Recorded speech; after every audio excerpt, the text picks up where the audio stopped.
Hello students, welcome back to RB good ideas. Science के MCQ super exam series में आज हम करेंगे chapter 1 chemical reactions and equations के 25 एमसीक्यूज, जिसमें से 3 से 5 तक एमसीक्यूज टर्म 1 में पक्का आएंगे। इन 25 क्वेश्चंस को करने के बाद आपका ये चैप्टर लगभग पूरा कवर हो जाएगा और आपसे कोई भी क्वेश्चन छूटेगा नहीं।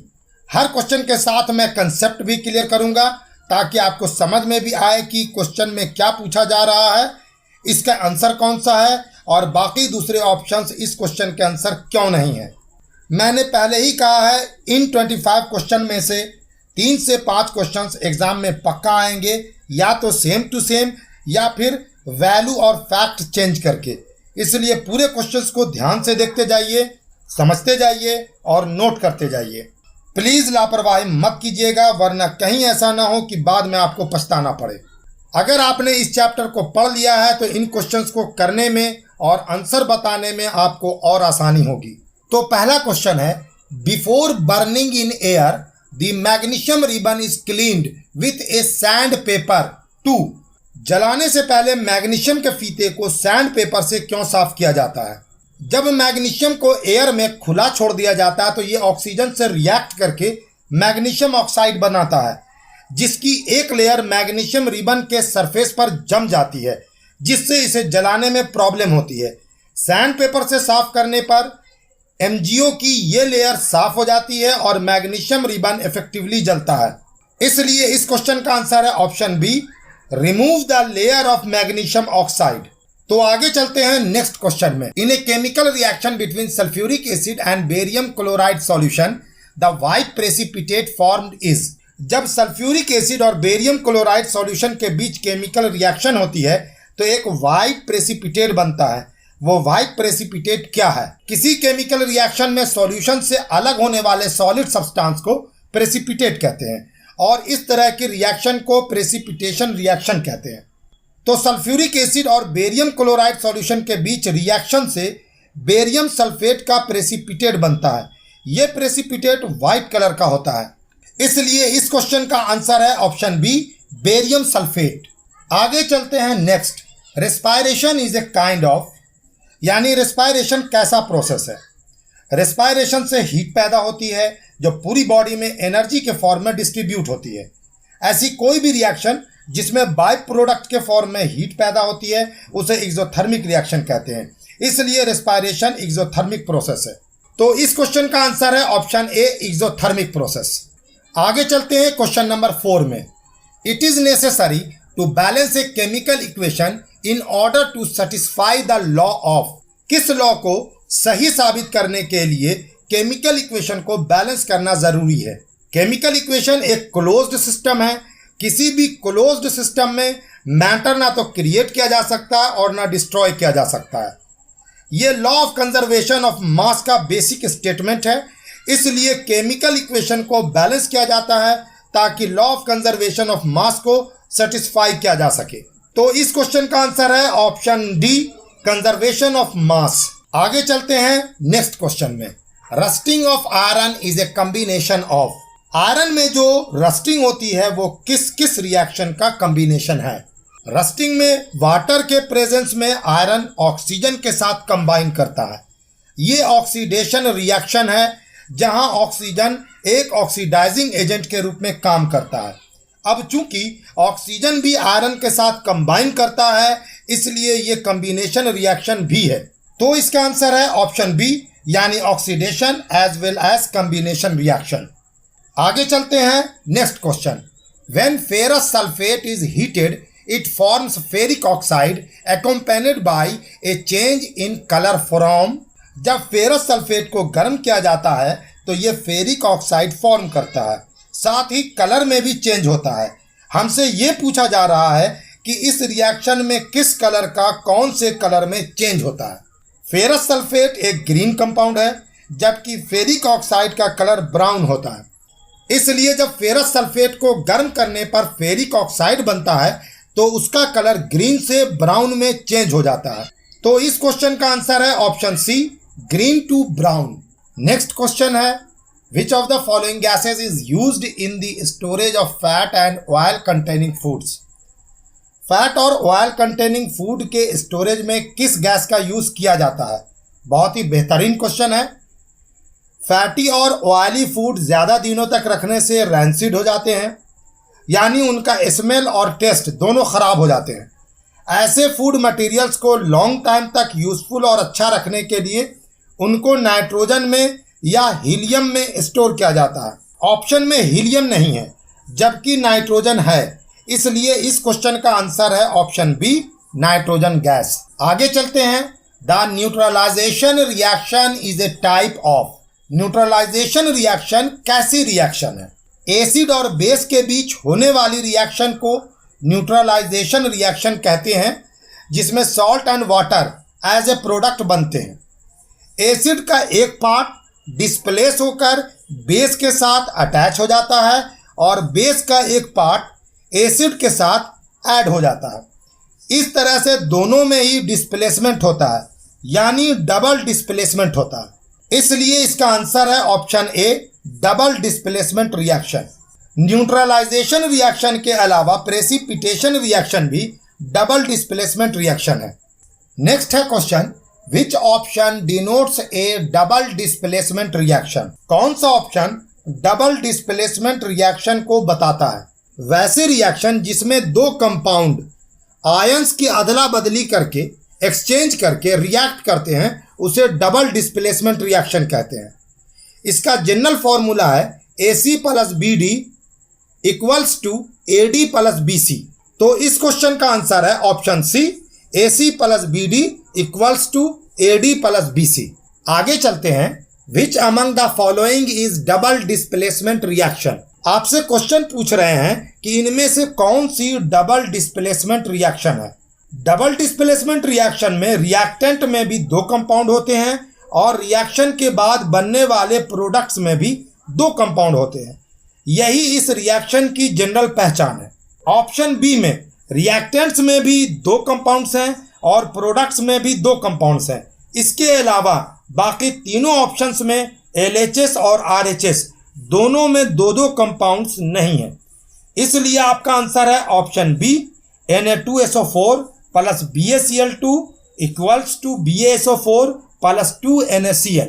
नेक्स्ट है, the mole ratio of hydrogen and oxygen gases liberated during electrolysis of water is. जब हम वाटर का इलेक्ट्रोलिसिस करते हैं तो उससे निकलने वाली हाइड्रोजन और ऑक्सीजन गैस का मोल रेशियो क्या होता है? यानी हाइड्रोजन गैस का कितना मोल होता है और ऑक्सीजन गैस का कितना मोल प्राप्त होता है। इलेक्ट्रोलिसिस एक ऐसा प्रोसेस है जिसमें इलेक्ट्रिसिटी का यूज करके वाटर को हाइड्रोजन और ऑक्सीजन में स्प्लिट किया जाता है। वाटर का फॉर्मूला H2O है, जिसमें 2 मोल हाइड्रोजन और 1 मोल ऑक्सीजन आपस में कंबाइन करते हैं। इसलिए इलेक्ट्रोलिसिस के बाद मिलने वाली हाइड्रोजन और ऑक्सीजन का मोल रेशियो भी 2:1 होता है। इसलिए आंसर है ऑप्शन बी, 2:1। अगला क्वेश्चन है, कंबशन रिएक्शंस आर ऑलवेज। आपसे पूछ रहे हैं कि कंबशन रिएक्शन हमेशा कैसी रिएक्शन होती हैं। कंबशन रिएक्शन में जनरली नए बॉन्ड्स बनते हैं और इस प्रोसेस में हीट के फॉर्म में large amount of energy release होती है। जिस रिएक्शन में एनर्जी रिलीज होती है उसे एक्सोथर्मिक रिएक्शन कहते हैं। इसलिए कंबशन रिएक्शन हमेशा एक्सोथर्मिक रिएक्शन होती है। इसलिए इस क्वेश्चन का आंसर है option A, exothermic. Next question है, the chemical formula of lead sulphate is. Lead sulphate का केमिकल फॉर्मूला क्या होता है? लेड की स्टेबल वैलेंसी 2 है, जबकि सल्फेट की वैलेंसी भी 2 है। इसलिए लेड सल्फेट का फॉर्मूला हो रहा Pb2SO4 होल 2। 2 और 2 को कॉमन करके कैंसिल कर देते हैं। इस तरह लेड सल्फेट का केमिकल फॉर्मूला है PbSO4। तो इस क्वेश्चन का आंसर है ऑप्शन सी, PbSO4। नेक्स्ट है, which information is not conveyed by a balanced chemical equation. Balanced chemical equation से कौन सी इंफॉर्मेशन नहीं मिलती है या कौन सी इंफॉर्मेशन प्राप्त नहीं होती है? बैलेंस्ड केमिकल इक्वेशन से रिएक्टेंट्स और प्रोडक्ट्स के फिजिकल स्टेट की जानकारी मिलती है। रिएक्शन में हिस्सा लेने वाले सभी सब्सटेंस के सिंबल और फॉर्मूला के बारे में भी जानकारी मिलती है। रिएक्टेंट्स और प्रोडक्ट्स के एटम्स और मॉलिक्यूल्स की संख्या के बारे में भी पता चलता है। लेकिन किसी भी बैलेंस्ड इक्वेशन को देखकर आप ये अंदाज़ा नहीं लगा सकते हैं कि रिएक्शन होगी या नहीं अगर हमें रिएक्टिविटी सीरीज का पता नहीं है या रिएक्टिविटी सीरीज याद नहीं है। आप अपने मन से कोई भी केमिकल इक्वेशन लिख सकते हैं और उसे बैलेंस कर सकते हैं। इसलिए इस क्वेश्चन का आंसर है option D, whether a particular reaction is feasible और नॉट। नेक्स्ट क्वेश्चन है, both CO2 and H2 gases are. CO2 और H2 दोनों गैसेस कैसी हैं? आपको दिए गए ऑप्शन में से बेस्ट ऑप्शन को चूज करके बताना है। CO2 एयर से हेवी है लेकिन हाइड्रोजन गैस एयर से हल्की होती है। दोनों ही गैसेस कलरलेस हैं, इनका अपना कोई कलर नहीं है। CO2 एसिडिक है लेकिन H2 गैस एसिडिक नेचर की नहीं है। CO2 वाटर में हाईली सॉल्यूबल है जबकि हाइड्रोजन वाटर में नहीं घुलती है। तो इन चारों ऑप्शंस को देखने के बाद हम कह सकते हैं कि both CO2 and H2 are colourless gases, इसलिए option B is correct. Next है, a substance added to food containing fats and oils is called. ये हमसे जानना चाहते हैं कि फैट्स और ऑयल वाले फूड में जिस सब्सटेंस को मिलाया जाता है उसे क्या कहते हैं। तो इसका करेक्ट आंसर है ऑप्शन डी, एंटीऑक्सीडेंट। एंटीऑक्सीडेंट उन केमिकल्स को कहते हैं जिनको वैसे फूड्स में ऐड किया जाता है जो फैट और ऑयल कंटेन करते हैं, जिनमें चिकनाई होती है ताकि उनको रैंसिडिटी से बचाया जा सके। रैंसिडिटी के कारण ही ऑयली फूड में बैड टेस्ट और बैड स्मेल आ जाती है। क्वेश्चन नंबर 17 है, we store silver chloride in a dark coloured bottle because it is. Silver chloride को डार्क कलर वाली बॉटल में क्यों रखा जाता है? सिल्वर क्लोराइड एक लाइट सेंसिटिव मटेरियल है क्योंकि ये लाइट से बहुत तेजी से रिएक्ट करता है और इसका फोटोलिटिक डिकम्पोजिशन हो जाता है। लाइट में मौजूद फोटोन्स के कारण सिल्वर क्लोराइड सिल्वर मोलेक्यूल में कन्वर्ट हो जाता है और अपनी प्रॉपर्टी खो देता है। डार्क कलर की बॉटल में लाइट के रास्ते में एक इंटरप्शन पैदा होता है जिससे यह लाइट AgCl तक नहीं पहुंच पाती, जिससे सिल्वर क्लोराइड का डिकम्पोजिशन नहीं होता। तो इस तरह से इस क्वेश्चन का आंसर है option C, to avoid action by sunlight. आगे चलते हैं नेक्स्ट क्वेश्चन में। Select the oxidizing agent for the following reaction H2S + I2 equals to 2Hi + S। नीचे दी गई रिएक्शन में ऑक्सीडाइजिंग एजेंट को सिलेक्ट करना है। ऐसा सब्सटेंस जो किसी दूसरे सब्सटेंस को ऑक्सीजन दे या उससे हाइड्रोजन ले ले उसे ऑक्सीडाइजिंग एजेंट कहते हैं। इस रिएक्शन में आयोडीन H2S से हाइड्रोजन को रिमूव कर रहा है, इसलिए आयोडीन ऑक्सीडाइजिंग एजेंट है। तो क्वेश्चन नंबर 18 का आंसर है ऑप्शन ए, I2। अगला क्वेश्चन है, when carbon dioxide is passed through lime water. जब लाइम वाटर के ऊपर से कार्बन डाइऑक्साइड को पास किया जाता है तो क्या होता है? लाइम वाटर कैल्शियम हाइड्रोक्साइड का एक सॉल्यूशन है। जब लाइम वाटर के ऊपर से CO2 को पास किया जाता है तो कैल्शियम कार्बोनेट का व्हाइट प्रेसिपिटेट बनता है जिससे लाइम वाटर का कलर मिल्की हो जाता है। तो इस क्वेश्चन का आंसर है option C, lime water turns milky. Next है, on immersing an iron nail in CuSO4 solution for few minutes you will observe. Copper sulphate solution में एक आयरन नेल को कुछ मिनट तक डुबाने पर आप क्या देखते हैं? यानी क्या होता है आपको ये बताना है।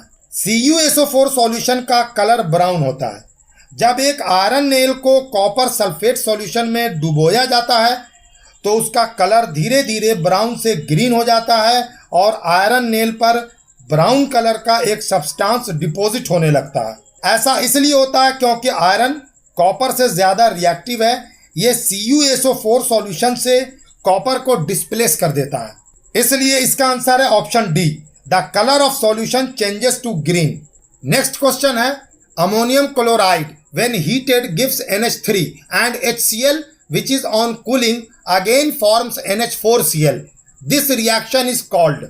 अमोनियम क्लोराइड को गर्म करने पर NH3 और HCl देता है। जब इस NH3 और HCl को कूल करते हैं तो ये दोबारा NH4Cl फॉर्म कर लेता है। इस रिएक्शन को क्या कहते हैं? अमोनियम क्लोराइड एक सब्लिमेट है। इसे गर्म करने पर ये NH3 एंड HCl में ब्रेक हो जाता है, सीधे सॉलिड से वेपर में या गैस में कन्वर्ट हो जाता है। लेकिन जैसे ही ये NH3 और HCl कूल होते हैं, ये आपस में दोबारा ज्वाइन करके NH4Cl बना लेते हैं। इस तरह से ये रिएक्शन थर्मल डिसोसिएशन का एग्जाम्पल है, इसलिए इसका आंसर है ऑप्शन सी, थर्मल डिसोसिएशन। आगे चलते हैं। The removal of oxygen from a substance is called. किसी सब्सटेंस से ऑक्सीजन के रिमूवल को क्या कहते हैं? किसी सब्सटेंस से ऑक्सीजन के रिमूवल को रिडक्शन कहते हैं। साथ ही किसी सब्सटेंस के साथ हाइड्रोजन के एडिशन को भी रिडक्शन कहते हैं। इसलिए इस क्वेश्चन का आंसर है ऑप्शन सी, रिडक्शन। अगला सवाल है, chemical change can not be determined bye. Chemical change में क्या नहीं होता है? तो केमिकल चेंज के 6 साइन हैं। Colour change, change in state, smell होना, evolution of gas, change in temperature और प्रेसिपिटेट का बनना। इन 6 साइंस में से 3 साइंस यहाँ दिए गए हैं, जबकि bubble comes out chemical change का साइन नहीं है। इसलिए इसका आंसर है option D, bubbles come out. Question number 24 देखते हैं। Glucose can not be formed from. Glucose किससे नहीं बन सकता है?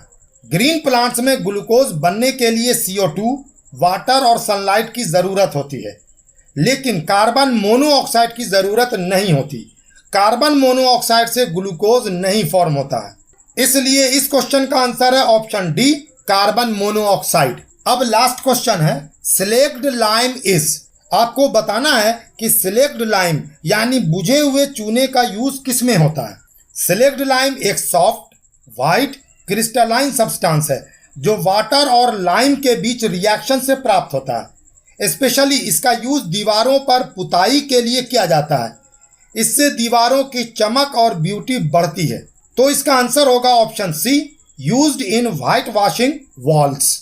तो ये सीरीज आपको कैसी लगी कमेंट करके बताइए। वीडियो को लाइक कीजिए और शेयर कीजिए। आपके मन में कोई विचार या सजेशन है तो मुझे ज़रूर बताइए। अगर आप चैनल पर नए जुड़े हैं तो सब्सक्राइब करके नोटिफिकेशन को क्लिक कर दीजिए। Best of luck, good bye.